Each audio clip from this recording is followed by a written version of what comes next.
So today we are very happy to have Professor Prem Kumar, who is from Swansea University, and Prem is currently a professor in Swansea University, and it was very honored to have him because in some sense he was like the first contact point for me into string theory when I was a graduate student back in Cambridge. So Prem was previously a postdoc in Cambridge. So Alan, can you speak up? yeah, I will. Can't hear you. Yeah. Oh, okay. I apologize. So, but anyway, I hope Prem will speak up and give us a fantastic introduction to AdS CFT. Okay, thank you very much to everybody and the organizers for inviting me.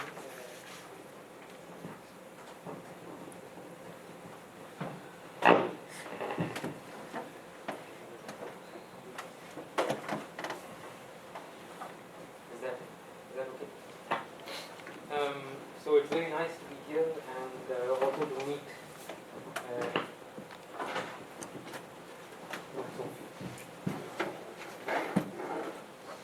old friends. Is this the best, is this the most efficient way to put the wire? Yeah. Okay, I just hope I won't trip. Okay, so what I will, so I was told that the audience will be fairly mixed. So it wasn't clear at what level I should actually pitch these lectures. So so I will take a leaf out of Philippe de Forcan's first lecture, where he began the lecture with a very nice quote. And the essence, I can't reproduce the quote, but the essence of the quote seemed to be that it's best to try to do basic things properly and maybe not try to do too much, and the process obscures all the important physics. So I'll try to start from very basic things and then we will see how it goes. So the three main things that I want to cover are first, just some basic aspects of AdS CFT correspondence, but particularly with a view towards thinking about thermodynamics of gauge theories or phase structures of gauge theories, because that's the topic of this school.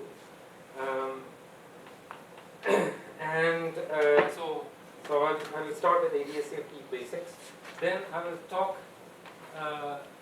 more specifically about thermodynamics of large N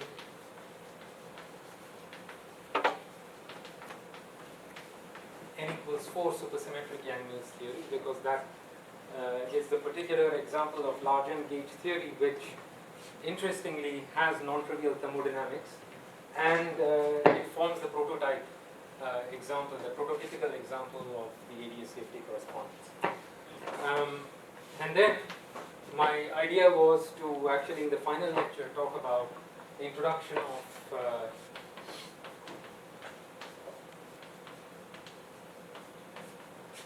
quark flavors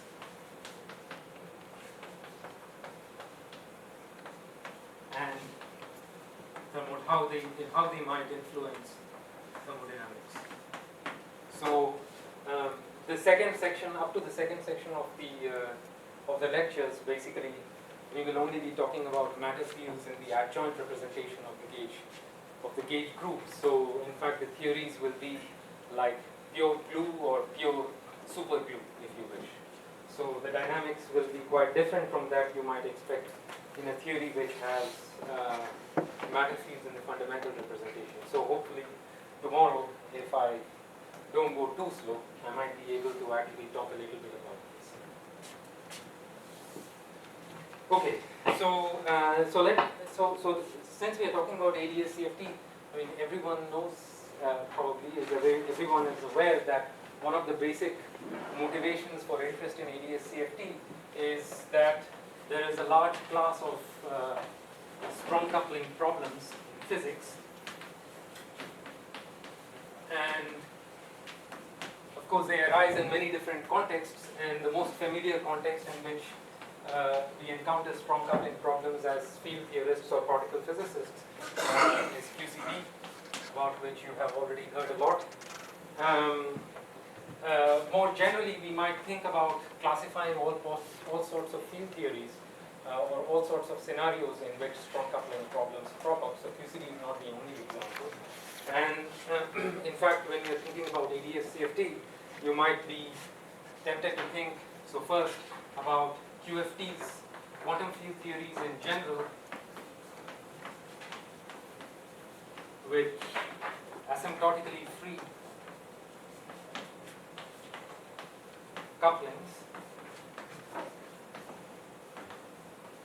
So there are examples of quantum field theories which don't necessarily confine but still are asymptotically free and exhibit strong coupling dynamics. There are examples of quantum field theories which are not like QCD, and perhaps some people might consider them to be less non-trivial compared to QCD, but nevertheless, if you think about conformal field theories, that means field theories with scale invariance built into them. If you have conformal field theories with exactly marginal parameters,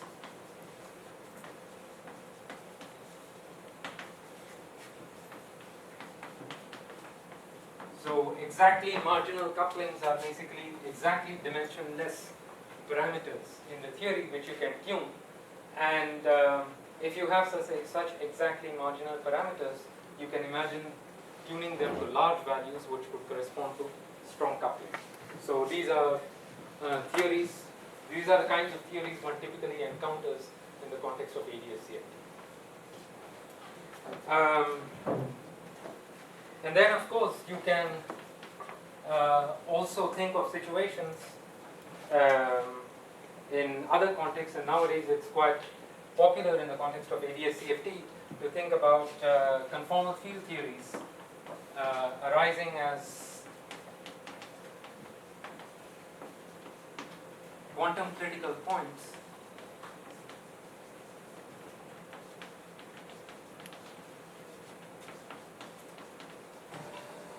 in condensed matter systems. So they arise in a variety of situations.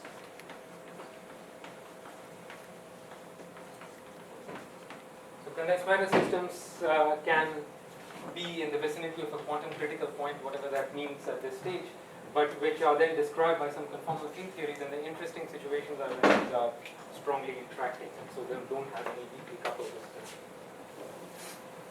So these are the different situations, and clearly there's a wide variety of problems in which strong coupling physics of quantum field theories is important.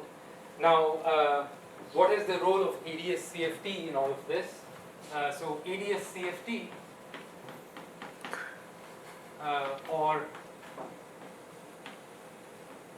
if you want to think about this more generally, it's referred to as the gauge-string dualities.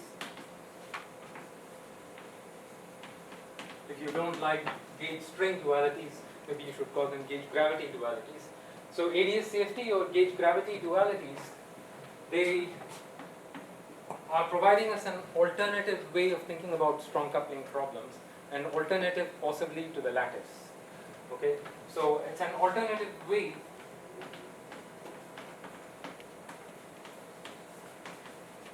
to understand strongly coupled field theory.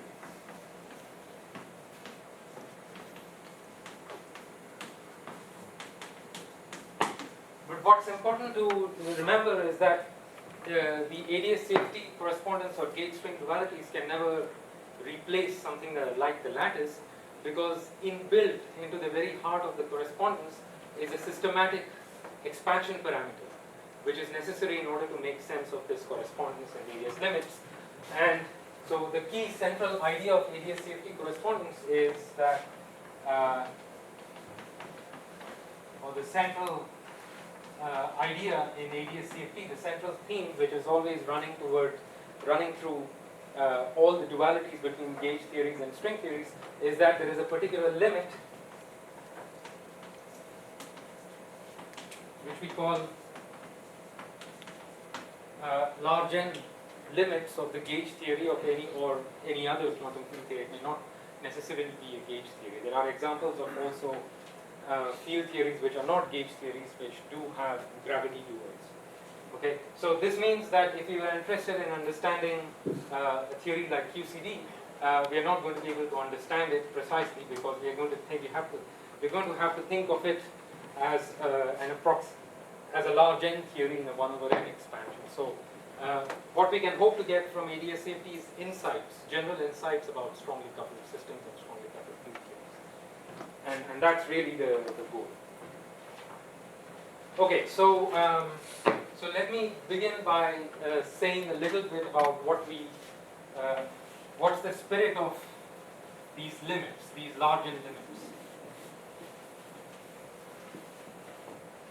So the basic, so why large N limits?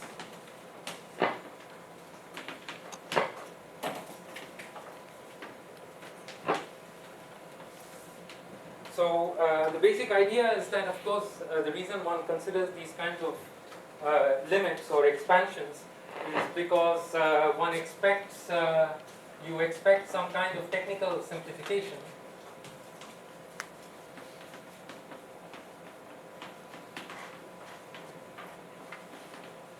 But it's actually, and that is true, that there is some kind of technical simplification of gauge theories in the large N limit. If you look at, if you recall the Tuft expansion of large N gauge theories and how it works, you have a planar limit. In the large N limit, the theory is basically, the perturbation theory in a large N gauge theory is essentially encapsulated by planar diagrams. But there's actually more to the large N limit than that. So let's just, so let me just write this down. So what does one do when one is doing large N limits? If you want to study SU3 YangMills or SU3 with flavors and therefore QCD, what you really, instead of trying to study this theory, you are trying to study, for example, SUN YangMills theory in a particular limit, okay, with n goes to infinity. As studied originally by Tuft. And actually I should mention at this stage that the large N limit was not a limit first considered by Tuft. I think people in statistical mechanics actually studied large N limits in other contexts, so I thought it was best to mention that, because in fact nowadays this context, this particular example is also relevant to AdS CFT. So a famous example is the study of the O3 model, which describes the long distance behavior, O3 model in 3 dimensions, which describes the long distance behavior of ferromagnets, the Heisenberg ferromagnets. That model you can study certain essential features of that model, in particular the existence of a non-trivial fixed point in that model which corresponds to the Wilson-Fisher fixed point. You can understand its existence by studying the generalization of the O3 model to On, n goes to infinity. In fact, this was first, to my knowledge, I think this was first considered by Eugene Stanley in the late 60s. Okay, so the large N expansions are tools to kind of understand quantum field theories and to sort of organize strong coupling problems in a certain way. But there is a more basic and more important reason why the large N expansion is actually, or the large N limit is actually important. So, and I really will not be able to explain this in too much detail, perhaps. I mean, this is probably a deep idea, and there are other people who know this much better than I do. So the key point here is that why large N limits, the most important point is that large N limits are actually like classical limits.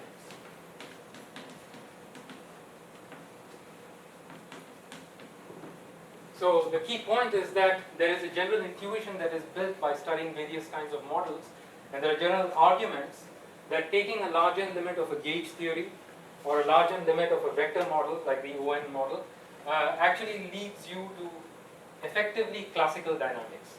Where this classical dynamics, where there is a classical limit, which is the n goes to infinity limit, and fluctuations or expansions about the classical limit are like the h bar expansion. So this is a classical limit within quotes where the h bar expansion, the usual expansion about standard classical physics, is actually replaced by 1 over n or 1 over n squared. Okay, so in YangMills theories, this is replaced by 1 over n squared. If you're studying vector models, then it's replaced by 1 over n. Okay? And the basic idea is that why is large n limit like a classical limit? Well, the essential idea is that when we think about doing a quantum field theory, we think about looking at the partition function, which is schematically the functional integral, assuming that we are always working in Euclidean space. So there's some kind of functional integral over the space of fields. And in the usual classical approximation, when the theory is weakly coupled, what we say is that this functional integral is dominated by a specific saddle point. In the h bar goes to 0 limit or the g goes to 0 limit, this functional integral, if h bar is taken to 0 corresponding to whatever the coupling g is much smaller than 1. In this limit we say that the path integral localizes onto saddle points. And saddle points are basically just solutions of the classical variational problem, the classical equations of motion. So this localizes onto saddle points and the path integral is basically e to the minus s classical. So there's some classical solution to the classical variational problem with some boundary conditions, and the partition function just localizes onto that in the limit that h bar goes to 0, which is equivalent to taking weak coupling. And then you can expand around this classical saddle point in fluctuations. And that expansion is a power series expansion in h bar. That's what we do normally. Okay? However, when we have theories where the effective coupling runs with scale, or whatever the effective coupling is large, then this picture fails to be valid. In fact, there may be no single saddle point that actually dominates the functional integral, right? Because if you don't have a small parameter which you can associate hand in hand with h bar, there's no sense in which the h bar goes to 0 limit is the same as, well, you know what I'm saying. So in general, in field theories which don't have a weak coupling, the saddle point approximation fails. However, what the large n limit does is it identifies a new expansion scheme by scaling the action and and the number of fields in a particular way, such that you identify a new saddle point where this action, so in large n theories,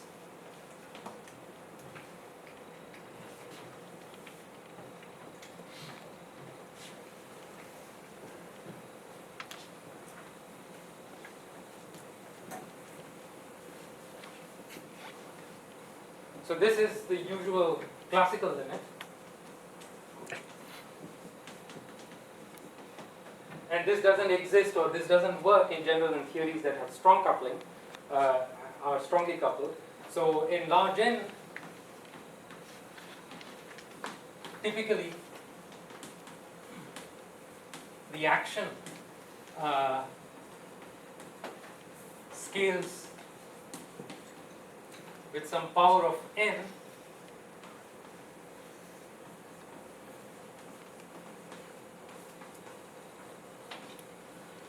with some positive power of n. So for YangMills theory, the action scales as n squared, and for vector models, the action in a large n vector model actually scales just with n. And then the n square or n, they start playing the role of 1 over h bar. And then what you look for is, or what you expect is that as you take n to infinity, that is playing the role of 1 over h bar, so there should naturally be a saddle point, or you expect that there should be a saddle point in the space of configurations which dominates the path integral. But that saddle point is different from the classical saddle point. Okay, so in this case, this power of n will play the role of 1 over h bar, and as you take n to infinity, again you have, something, you're integrating an exponential of a function which is scaling with a positive power of n that's being taken to infinity. So naturally, one may expect that the path integral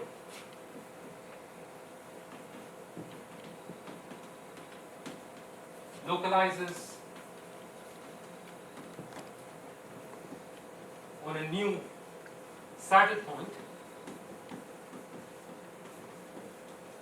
which means that in the strict n goes to infinity limit, there is an isolated configuration. In the space of configurations, there's an isolated configuration that actually contributes to the path integral. In exactly the same way as in classical mechanics, or in the classical limit, taking h bar goes to 0 puts us onto one particular configuration, the classical configuration. Okay? Yes? So can you actually induce some degenerate vacuum structure by taking a large generator? Say if I start with a field theory with only one vacuum, and I take a large generator, is it possible to generate multiple backbone? Is that a possibility? If you start from a field theory, Right. and you want to take, sorry. So say if I have a field theory with a unique vacuum, Yes. and then I take a larger limit, is it possible that the vacuum becomes, Because of taking the larger limit, the vacuum becomes infinitely. I have It's multiples of vacuum. I guess it's plausible. But in the examples of four-dimensional field theories that we know that have degenerate ground states, like supersymmetric theories, what does happen is that the dimension of the moduli space of ground states does scale with some power of n. Right. So there is an n dependence there. In situations where you have discrete vacuum, I guess I can think of one. Yes, there are examples indeed where you can take. So take n equals 1 supersymmetric YangMills theory. Right. Okay, n equals 1 supersymmetric YangMills theory, if you with SU n gauge group, is expected to have n distinct ground states. Right. So in the n goes to infinity limit, indeed you kind of naively get a continuum of ground states. Okay, But these are all vacuum, distinct. They're all distinct superselection sectors. Right? I mean, each of them is a distinct vacuum. So then it is possible that the theory in the larger limit is non-perturbatively different from the theory of finite n. Is it possible, or? I see. Whether